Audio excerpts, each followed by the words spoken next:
मुरबाड तालुक्यातील संपूर्ण भागात स्मार्ट मीटर व टीओडी मीटर बसवण्याच्या हालचाली सुरू असून नवीन बसवण्यात येणारे स्मार्ट मीटर व टीओडी मीटर सर्वसामान्य नागरिक व शेतमजूर शेतकऱ्यांना परवडणारे नसून स्मार्ट मीटर व टीओडी मीटर हे फक्त उद्योगपती यांना आर्थिक मदत व्हावी यासाठी हा प्रकार असून आधीच महागाई बेरोजगारीमुळे नागरिक संकटात सापडला तरी आपल्या विभागांतर्गत स्मार्ट मीटर व टीओडी मीटर सर्वसामान्य नागरिकांच्या लेखी संमतीशिवाय बसवल्यास आपल्या विरोधात पक्षाच्या वतीने आंदोलन करण्यात येईल।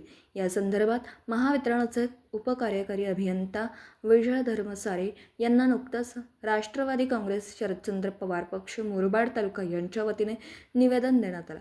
यावेळी राष्ट्रवादी काँग्रेस शरदचंद्र पवार पक्षाचे मुरबाड तालुका अध्यक्ष दीपक वाघचौडे, तालुका सरचिटणीस नामदेव गायकवाड, उपाध्यक्ष गुरुनाथ गोल्हे, काशीनाथ माळी, मुरबाड शहर अध्यक्ष तेजस व्यापारी, युवक अध्यक्ष अभिषेक डुंकवाल, सेवादल अध्यक्ष शिवाजी नवले, शहर सरचिटणीस भाविक उन्हे, लव दुधाळे, स्वप्नील मार्के आदी पदाधिकारी कार्यकर्ते उपस्थित होते। शरदचंद्र पवार मुरबाड तालुक्याच्या वतीने महावितरण एमएससीबी मुरबाड विभाग उपकार्यकारी अभियंता यांना मी स्मार्ट मीटर आणि टोल मीटरच्या बाबतीत निवेदन देत आहोत।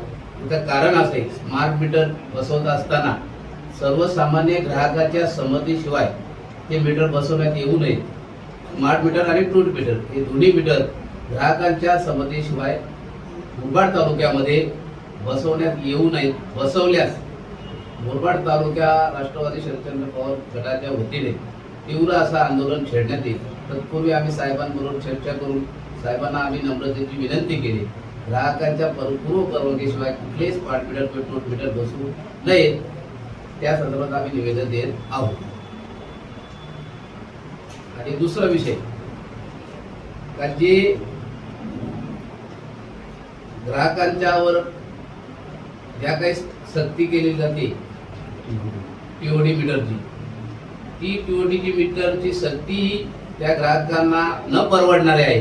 कारण ग्राहक हा सर्वसामान्य मजूर, शेतकरी आणि उपजीविकेसाठी कुठंतरी रोजंदारीवर काम करणारे ग्राहक आहेत आणि त्यांना भुर्दंड बसू नये म्हणून टीओडी मीटर सुद्धा सक्तीचे करू नये या आम्ही त्यांना विनंती आणि निवेदन देत आहोत।